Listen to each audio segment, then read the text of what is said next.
L'ascension de Yaya, du village au sommet du savoir.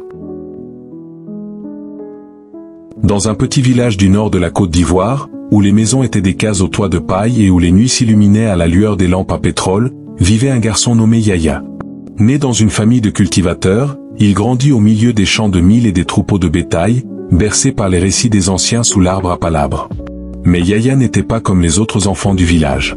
Dès son plus jeune âge, il montrait une soif insatiable de savoir. Il écoutait attentivement les rares visiteurs qui venaient du dehors, le monde extérieur, et rêvait d'un avenir où il pourrait comprendre les mystères des livres et des nombres.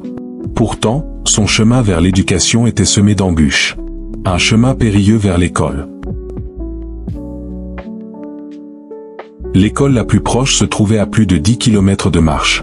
Chaque matin, avant l'aube, Yaya enfilait ses sandales usées et parcourait cette distance à travers les sentiers poussiéreux, sous un soleil de plomb ou sous les pluies diluviennes de l'hivernage. Souvent, il arrivait en classe fatigué, l'estomac vide, car à la maison, il n'y avait parfois rien à manger avant le retour des champs. À l'école, il n'y avait ni électricité ni bibliothèque. Les cahiers et les stylos étaient un luxe. Yaya écrivait sur des bouts d'ardoise avec un morceau de charbon ou sur du sable avec son doigt. Mais cela ne l'arrêtait pas. Il mémorisait les leçons en écoutant attentivement son maître et s'entraînait à réciter ses mathématiques à voix haute en rentrant chez lui. Les moqueries et l'incompréhension. Dans le village, beaucoup ne comprenaient pas pourquoi Yaya s'acharnait à apprendre. Les études ne nourrissent pas un homme, disaient certains. Tu devrais rester au champ et aider ton père. Même ses camarades se moquaient de lui quand il préférait réviser sous un arbre au lieu de jouer au football. Mais Yaya n'écoutait pas. Il avait une vision. Il se rendait parfois chez le seul instituteur du village pour emprunter de vieux livres. À la lueur d'une lampe tempête, il lisait jusqu'à épuisement, rêvant de villes lointaines où l'on construisait des routes, où l'on guérissait les malades, où l'on envoyait des fusées dans l'espace. Une opportunité inattendue.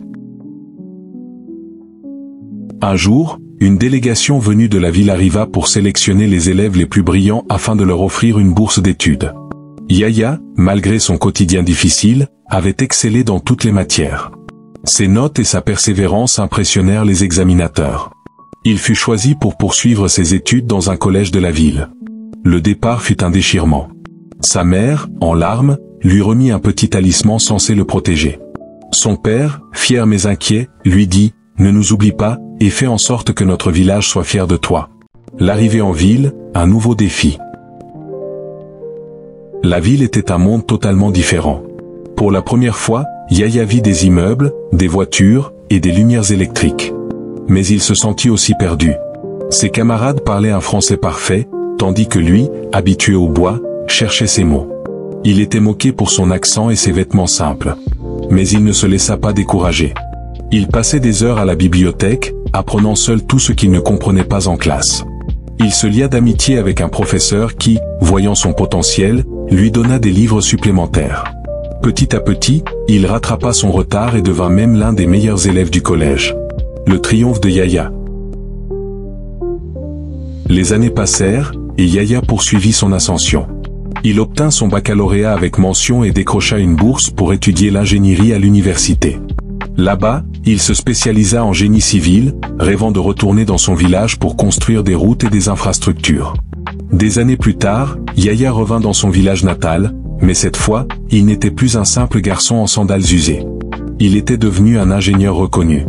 Il lança un projet pour amener l'électricité et l'eau potable à son village, construisit une école mieux équipée, et inspira toute une génération d'enfants à croire en leurs rêves. Conclusion, une légende vivante. Aujourd'hui, le nom de Yaya est connu bien au-delà de son village.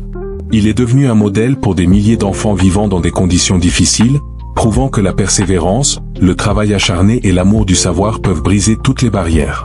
Et sous l'arbre à palabres, les anciens racontent encore son histoire, pour rappeler à tous que l'éducation est la clé qui ouvre les portes de l'avenir.